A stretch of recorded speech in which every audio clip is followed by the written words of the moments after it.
বন্ধুরা, গাছে আজকে পুঁইশাক দেখেই বুঝতে পারছো পুরো টাটকা গাছের থেকে এনেছে শাশুড়ি। আজকে পুঁইশাক রান্না করবো। আর এই দেখো তোমরা, আজকে লাউটাকে পাততে গিয়ে কিভাবে পেরেছে শাশুড়ি, কি বলবো আমাদের। সেই তোমরা জানোই তো আমাদের আমাদের তোমার গাছটা পুরো আম গাছের উপর উঠে গেছিলো, তার জন্য তোমার পাড়ার মতন অবস্থা নেই। তার শাশুড়ি মই দিয়ে টালির সামনে টেনে পেরেছে, তাই এরকম পরিস্থিতি হয়ে গেছে। দেখেছো তো কেমন হয়ে গেছে।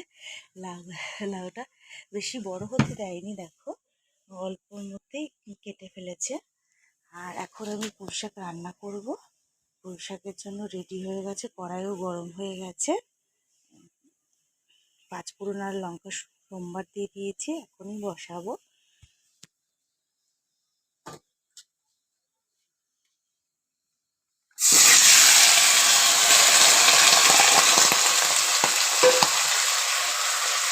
এইদিকে ডাল হচ্ছে।